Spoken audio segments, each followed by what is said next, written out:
देखो छोटी छोटी बातें बता रहा हूं जो बहुत बड़ी बनती हैं, जो इतनी खाइयां पैदा करती हैं। गर्मी के दिन ससुर जी ने कहा कि चाय बनाओ। बेटी गर्मी में पीहर आई है, बहू भाभी भी है। बेटी ने कहा पापा जी बनाती हूं। अम्मा कहती बेटी तू क्यों बनाएगी? बोले क्यों? भाभी है ना, तू तो 4 दिन को आई, आराम कर ले। तू भी तो ससुराल से आई है, थोड़ा सा आराम कर ले, चैन से रह ले। भाभी है ना, वो चाय बना देगी। अब ये शब्द यदि बहू के कान में पड़ गए, ध्यान रखना, एक प्याला चाय बनाने में बेटी कमजोर नहीं हो जाती, उसका बीपी नहीं बढ़ जाता, वो बेहोश नहीं हो जाती। ध्यान रखना, एक प्याला चाय में कोई बहुत बड़ी मेहनत का काम नहीं था।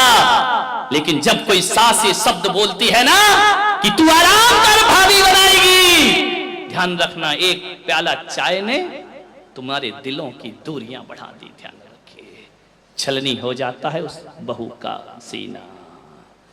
क्या फर्क पड़ता है यदि बेटी बना लेती तो। और मैं तो इन बेटियों से भी हाथ जोड़ के निवेदन करता हूं, 4 दिन को आई हो, पीहर में आग लगा के मत जाओ। ध्यान रखिए, आधी आग तो ये लोग भी लगाती हैं। आ गई क्या रक्षाबंधन पे, मिठाई खाओगी और आग उगल के जाओगी। ध्यान रखना, इतनी समर्पण दिखाती है पीहर में आकर के अपने माँ बाप के लिए, पूरी बिछी जाती। मेरी मम्मी, मेरे पापा, मेरी मम्मी, मेरे पापा। भाभी तू ये नहीं करती है, भाभी तू सम्मान नहीं करती, भाभी तू इज्जत नहीं करती है। ये 4 शब्द, इतना प्रेम, गजब। ऐसा लगता है कि तुम्हारी मम्मी की शुभचिंतक केवल तुम ही हो। बेटा तो दुश्मन पैदा हुआ है, कंस पैदा हुआ है घर में। बेटे का कोई लगाव नहीं है, कोई अटैचमेंट नहीं है तुम्हारी मां से, सब कुछ तुम्हारा है। इतना भाई को व्यंग करोगी शादी के बाद, भाभी को व्यंग करोगी शादी के बाद, तू मम्मी का ख्याल नहीं रखता, तू पापा का ख्याल नहीं रखता है। इतनी बातें कर रही हो और ससुराल को नरक बना रखा है। ध्यान रखिए, इतनी ईमानदार होती तो तुम्हारी ससुराल भी स्वर्ग जैसी बन गई होती।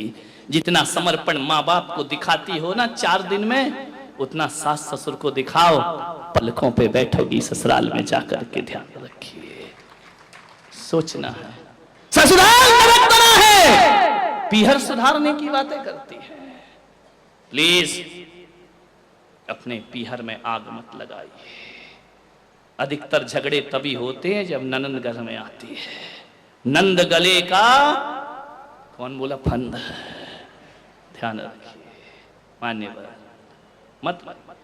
अरे आपको तो धन्यवाद देना चाहिए अपनी भाभी को कि मुझे मेरे माँ बाप ने पाया पुसा कर बड़ा करके विदा कर दिया पराए घर में। मैं अपनी माँ का उतना ध्यान नहीं रख पाती। भाभी तू धन्य है कि बुढ़ापे में मेरी माँ का ध्यान रखती है। ये तुम्हारी समझदारी होती है। उस भाभी को सीने से लगाओ, उस भाभी को धन्यवाद दो, उस भाभी को प्रोत्साहन दो, उस भाभी का मान बढ़ाओ, एहसान मानो उसका। तुम तो शादी करके चली गई, बुढ़ापे में साथ तो वही देने वाली है। ध्यान रखिए।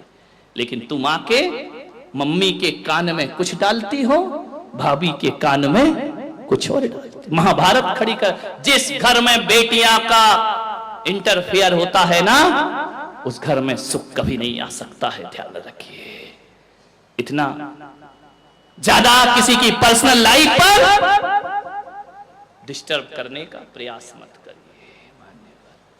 आपसे निवेदन है, समझदार हो जाइए। अरे बेटा इतने जल्दी पराया नहीं होता है। बेटे ने थोड़ा समय पत्नी को दे दिया, इसका मतलब थोड़ी है कि वो माँ बाप से प्यार नहीं करता है। बेटे ने थोड़ा सा समय पत्नी को ज्यादा दे दिया तो वो तुमको इग्नोर कर रहा है। ये मानसिकता हटाइए। समय भले भी देता हो, बेटा तो बेटा हुआ करता है ना। मान्यवर, आपसे निवेदन है बड़ी विनम्रता के साथ, अरे कभी एक बार अपनी बहू को बाहें फैलाकर गले से लगाने का प्रयास किया करो। कभी बोला करो कि मेरी बेटी, जो साथ बेटी नहीं देती वो तू मेरा साथ दे रही है, तू मेरा ख्याल रखती है, 24 घंटे मेरे साथ रहती है। कभी तो उसे सीने से लगाया करो। बेटी को सीने से लगाते हो लेकिन बहू को सीने से नहीं लगाते हो। मान्यवर, मैं जानता हूं एक सास को बरसी तप की है उसने, एक एक साल के उपवास किए। बहू मेरे पास आई, बोले महाराज मेरी सासू आपके दर्शन करना चाहती है। श्वेतांबर समाज की थी। मैंने कहा 4-5 बजे ले आना, दर्शन दे दूंगा।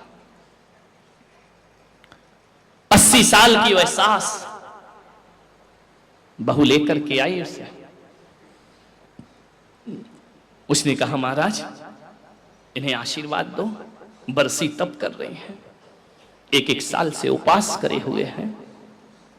मैंने देखा कि 80 साल की उम्र में इतनी बड़ी तपस्या कर रही है। मैंने कहा मां तुम्हारा जीवन धन्य है, मैं तुम्हारी अनुमोदना करता हूं। इस उम्र में भी तुम इतने उपवास कर रही हो। जानते हो उस सास ने क्या कहा? महाराज धन्यवाद मुझे नहीं, मेरी बेटी को दीजिए, मेरी बहू को दीजिए। मैंने कहा उपवास तुम कर रही हो, धन्यवाद उसे।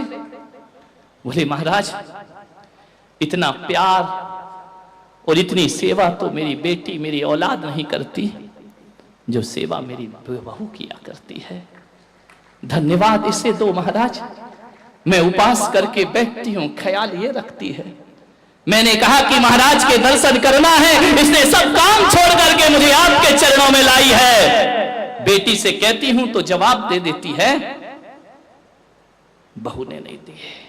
बहू ने नजरें झुकाई। महाराज ये अम्मा जी हैं, ये तो बोलती हैं, ये मेरी मां से भी बढ़कर मुझे प्यार किया करती है।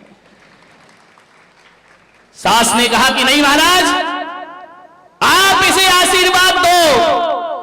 और मैं तो ये कहती हूं मेरी तपस्या का पुण्य भी मेरी बहू को लगना चाहिए। मैंने कहा इतना प्रभावित क्यों हो बहू से? बोले महाराज ये बहू नहीं है, देवी है इस घर की। एक सास के मुंह से ऐसे शब्द निकले, सोचो बहू का जीवन धन्य हो जाया करता है, उसके जीवन में सुख शांति का भंडार हो जाया करता है। सास ने कहा कि महाराज मैंने संकल्प लिया कि बरसी तप का उपवास करूंगी, और जब से मैंने 1 साल से व्रत कर रही हूं, ये बहू पीहर नहीं गई, नहीं जाती। वो पीहर से खबर आती है, भाई लेने आता है, पिताजी लेने आते हैं। मैं कहती हूं बेटा चली जा पीहर, माँ बाप से मिल ले। वो कहती मम्मी आज आपका उपवास है, मैं कैसे जा सकती हूं? और जब दूसरे दिन पारणा करती हूं ना, तो कहती है जहां मेरी मां पारणा कर रही है उसे छोड़ करके पीहर कैसे चली जाओ? ये जाती नहीं है, 1 साल से पीहर नहीं गई है, केवल इसलिए कि मैं बरसी तप करती हूं। महाराज असली तप मेरा नहीं, असली तप तो इस बहू का हुआ करता है, ध्यान रखिए। मैं बड़े बड़े ग्रंथों पर भी प्रवचन कर सकता हूं, मैं समयसार पे बोल सकता हूं, मैं गीता पे बोल सकता हूं,